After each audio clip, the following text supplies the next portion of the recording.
sejam bem-vindos a mais um programa de entrevista do canal Valor em Saúde. Estamos há um ano nessa jornada, trazendo vários especialistas, cada um com a sua visão de gestão, de humanização, de entrega de valor em saúde. E hoje nós temos aqui a presença do Arthur Hutzler. Seja bem-vindo, Arthur. Obrigado, Tânia. Obrigado pelo convite. É uma honra, um privilégio poder falar com vocês, e principalmente quando o nosso é o tema que mais a gente precisa aprender para evoluir, né, que é o valor em saúde, né? Muita gente fala, então você trazer sempre esse tema em tudo, né, já como nome, né, como nome maior do negócio, já mostra o caminho para a gente estar seguindo. Muito legal, porque precisamos tornar isso na prática para essa saúde ficar sustentável e ficar com foco no paciente, né? E deixar de ser só um fluxo de processos cruzados e que não se encontram no meio do caminho. O Arthur é CEO da Humana Magna e nosso tema hoje dessa entrevista é deshospitalização, humanização e cuidados focados no paciente. Arthur, eu queria que você nos contasse um pouquinho como surgiu a Humana Magna e hoje qual é a estrutura de vocês. Legal. Bom, a Humana Magna, ela surgiu de uma proposta que veio se encaixar numa lacuna importante do mercado, que o Brasil está começando a se inserir num quadro muito diferente e não se preparou para isso, né?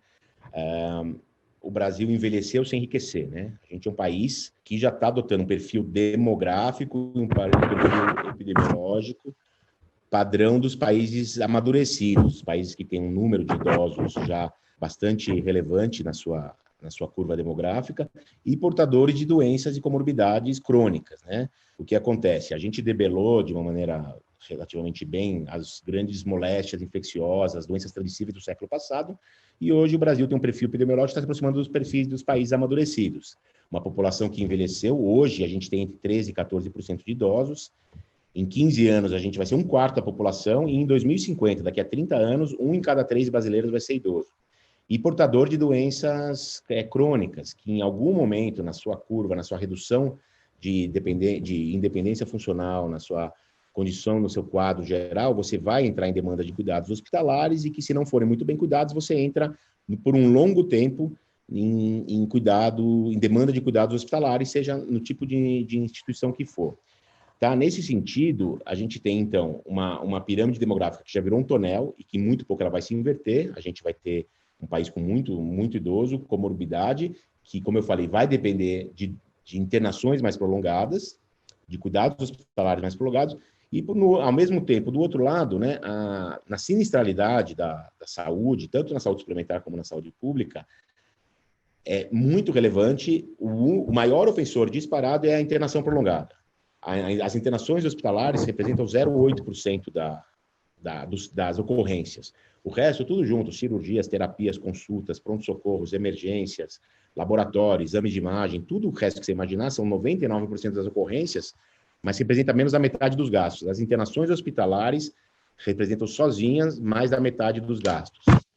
Isso posto, se eu digo para você, de um lado, que o grande ofensor é a internação, do outro, eu estou criando um contingente de gente que vai ser internada, a gente precisa começar a criar a jornada do paciente com foco nele, nessa visão da fase pós-aguda. Nesses países amadurecidos, Estados Unidos, Europa, Japão, isso já é bastante forte, já é um mercado muito grande, muito consolidado, pragmaticamente desenhado, e a gente vê no Brasil surgindo uma demanda muito grande para isso, sem que houvesse soluções. Então, a Humana Magna surgiu, a gente desenvolveu essa ideia em 2016, 2017, e a gente levantou um fundo específico para isso, né? A Humana é resultado do fundo específico de uma casa de investimento de Private Equity chamada Trigger Participações. Então, a gente levantou um fundo para atuar muito inovando nesse mercado. E a nossa visão é muito que isso é como transição. Esses pacientes, a gente vai atender esses pacientes pensando sempre na transição. Nós somos uma passagem, principalmente com um paciente que precisa de um cuidado pós-agudo e que não deve ficar internado num hospital no longo tempo. Então, como eu te falei, em 2018 a gente iniciou as operações. Hoje nós somos 2 unidades aqui em São Paulo, uma unidade aqui perto do Shopping Morumbi, na Chácara Santo Antônio, uma unidade no Ibirapuera, na Avenida Indianópolis, e em planos de expansão, né? Então, são 2 unidades que nós temos 150 leitos de internação e a gente recebe os pacientes de todos esses hospitais. Nessa fase ainda de hospitais cheios e precisando de liberar leito, a gente está sendo um auxílio muito grande para esse sistema de saúde, tá?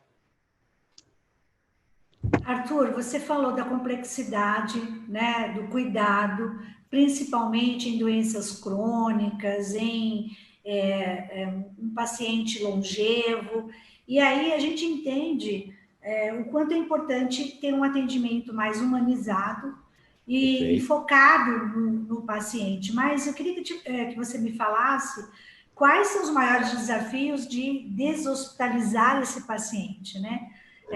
Quais são os impedimentos? Como é que o prestador de serviço enxerga isso? Como é que a operadora e seguradora enxerga isso?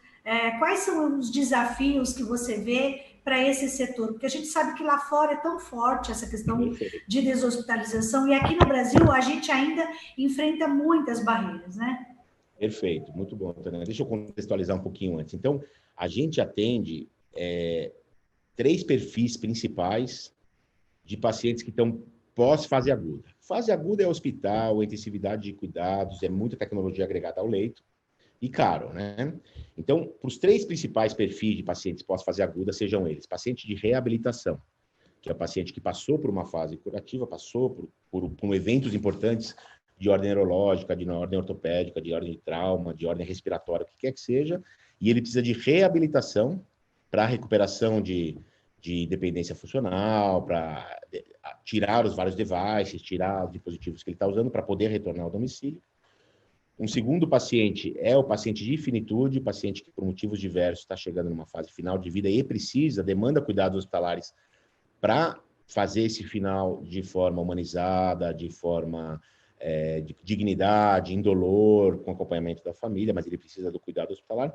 E existe um terceiro perfil, que é o paciente de longa permanência, que são pacientes de alta complexidade, mas pacientes estáveis. A gente tem muitos pacientes comatosos que vieram de UTI direto para nós, mas eles não têm mais instabilidade nem processo de cura ou diagnóstico. Então, eles vêm para uma sequência de cuidados, manutenção deles sem risco de reinternações, sem risco de maiores infecções, sem condições maiores, mas pacientes que demandam muito. Então, a gente tem uma complexidade bastante alta. A gente tem pacientes que vêm dependentes de ventilação mecânica, pacientes que ainda dependem de algum auxílio de droga vasoativa, pacientes com falência renal que demandam serviços de diálise e coisas do gênero. Então, pacientes em alto nível de demência, que já perderam capacidade. Então, a gente tem bastante nível de complexidade, mas num perfil de transição ou manutenção, tá? Nesse segmento, você falou super bem. Fora do Brasil, essa jornada, ela é super pragmática, ela é super desenhada.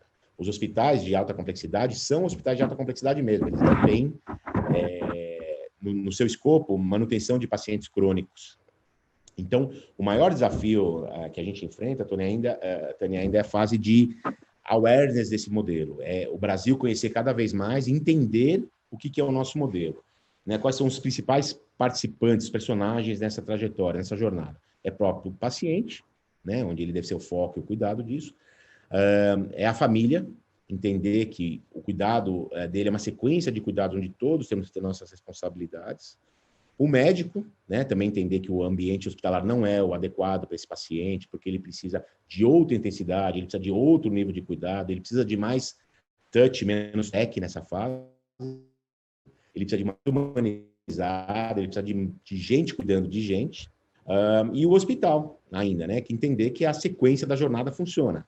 Então, o maior desafio ainda é juntar todo esse turno a mais a fonte pagadora, que ela já entende, ela gosta muito do sucesso, mas ela ainda está numa fase de acreditação de que os prestadores de serviços como nós precisam seguir comprovando o resultado, mostrando performance, mostrando resultados positivos, porque a gente ainda não virou essa chave para deshospitalização ser um componente ativo, fixo dentro da jornada dos pacientes de uma maneira geral. Tá? Então, o desafio maior ainda é mais conhecimento para a virada do modelo, para ser um modelo dentro da cadeia e não só uma opção ainda um pouco perdida, tá?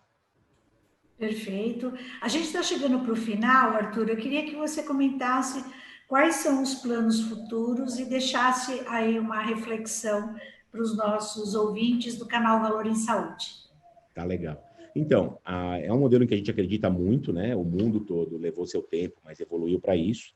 Então, nossos planos futuros são de aumentar de forma relevante a base de serviços e de unidades, tanto de distribuição geográfica como de base de serviços. Cada vez mais a gente entender que o paciente deve fazer bastante coisa fora do ambiente hospitalar quando isso não é extremamente necessário, né? O hospital vem investindo muito nessa complexidade, vem investindo em soluções tecnológicas cada vez mais para atuar nessa fase curativa de complexidade do paciente. Então, tanto expansão geográfica quanto expansão de serviços é o que a gente tem feito.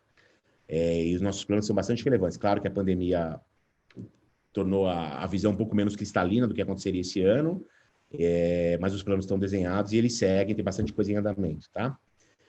Uma reflexão para a gente encerrar é um pouco do que a gente falou, tá? A gente ainda tem um sistema bastante desconexo, onde cada participante está olhando muito para o seu bottom line, para o seu umbigo, e ainda há um conflito de interesses bastante importante. Se todo mundo aliasse interesse e a gente conseguisse trazer uma jornada pragmática de que o paciente tem como o valor para ele, no momento, o paciente certo, no momento certo, no lugar certo, com a visão do que ele demanda de desfecho e de intensividade de cuidados, e a gente conseguisse pragmatizar isso, como em alguns outros lugares já pragmatizaram, tanto de forma operacional como de forma regulatória, a gente transforma a saúde no Brasil. A saúde, que é sempre um problema para todos, quem paga acha que paga demais e recebe de menos, quem faz acha que recebe de menos e é abandonado, o paciente no meio desse circuito acha que ninguém está olhando para ele, ou prestador de serviço, ou profissional acha que é mal remunerado. Então, se a gente conseguisse realmente fazer essa jornada alinhando os interesses de todos os participantes da saúde, da atenção primária lá, do ambulatório lá na frente, até nós, como os terciários, os quartenários na saída, a gente virava de cabeça para baixo esse sistema de saúde, ele ia ser super eficiente, super rentável. Tem muito desperdício, muita perda aí no meio do caminho por falta de comunicação e desalinhamento de interesse entre as partes.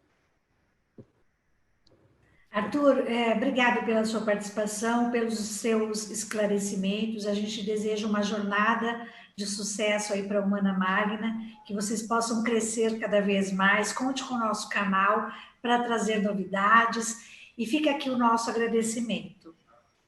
Legal. Tânia, Renan, Bruna, muito obrigado por todos aí, obrigado pelo privilégio e vamos trazer cada vez mais informação para esse mercado para ele evoluir todo mundo junto.